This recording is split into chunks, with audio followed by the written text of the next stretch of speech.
I may slip up and I may stutter. I got my mouth planted firmly around the curb of the gutter. And if there is something that you desire to say, I'd suggest look for an exit and fuck off that way.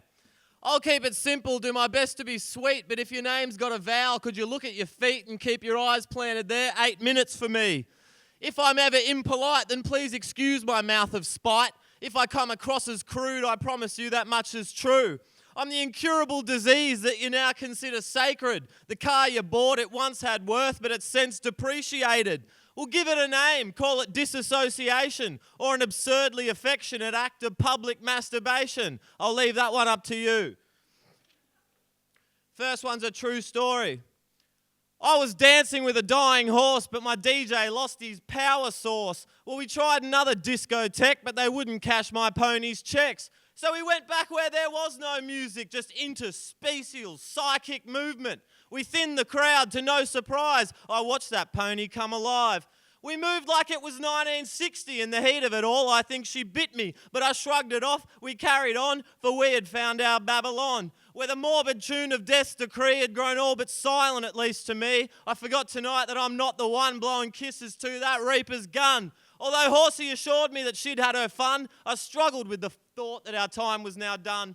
Death and my pony, they slowly walked out. The power resumed, the DJ foamed at the mouth. For when the lights began to flicker, the haunting scene had made him sicker than huffing glue or sniffing paint. He excused himself and he began to faint. Then he lunged at me. In a fit of anger, I heard someone scream, "This song's a banger." He cried, "Who stole your dancing creature?" I said, "Heaven called, baby, they needed a preacher. One who moves like a loaded gun. One who cries like the sullen sun." And there was no earthly choice, of course, except my dancing dying horse. He fell to his knees. He begged now for rest, but that DJ's next song was at my request. So I dragged him up into his booth. I perked him up when I yanked a tooth. I said, "You're the star of the show, at least till 11. He said, "I think I hear your horse up there preaching in heaven."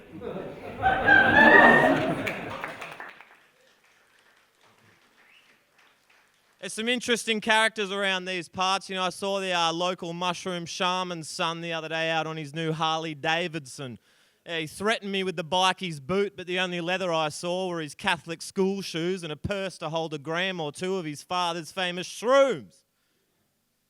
This one's about another character like him. Out through the fog of the nicotine mist between the rubber machine and the puddle of piss, you may catch a gaze that you'll wish you had missed. It's the king of the beer garden. Gentleman's kiss. He'll smack the studs and pins off your tailored leather jacket. He said he swam a fast 100 than Grant fucking Hackett. He might barge into that cubicle and pinch your little packet. If his lordship of the booze is in, best keep down your racket.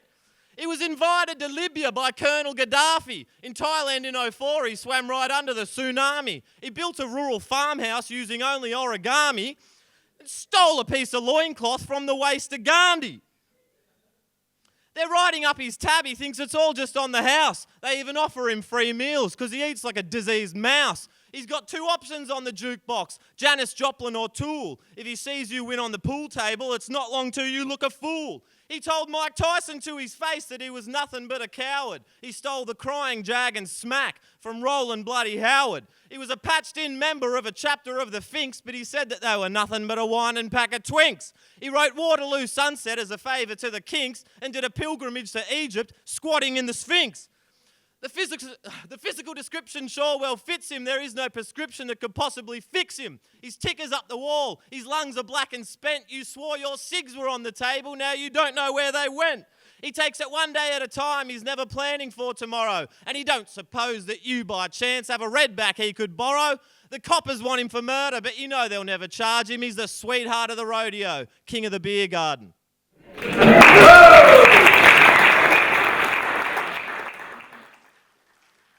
I was going to say this is about Byron Bay, but Gail said something. They call it NIMBIN Back Beach around here, so this one's about NIMBIN Back Beach.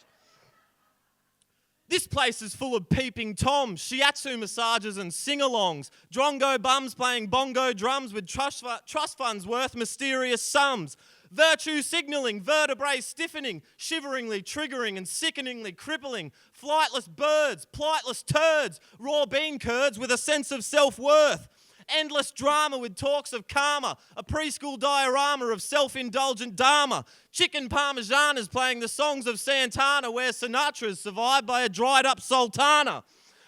The hypocritical, pseudo-political, self-anointed spirituals and their metaphysical miracles. It's all just so stereotypically predictable. A spoon at a knife fight, knife at a gunfight. A gun at a drone strike, drone at a 9 to 5. The animated, tax-evading, vaccinated, moral crusaders. No strangers to dangers, at least from long ranges. Lots of talk, but not much changes in these mindless, meaningless, performative exchanges. The neurodivergent washing detergent, the dog's psychologist called and said it was urgent. It's a game of mugs, a war of tugs. There's blood on my rug and these drugs are all duds. They thought Gaza was Giza and held a protest for Egypt. The pyramids were bombed and Tutankhamun was bleeding. Anubis and Osiris and the rest of them were pleading. They thought Zionism was the male condition where the hairline starts receding. You can take a horse to water, but you cannot make it sink. You can give a man a couple books, you cannot make him think. You got to learn to soldier on, there's so much time ahead to wallow. Sincerely a sidewalk philosopher from the doldrums of tomorrow.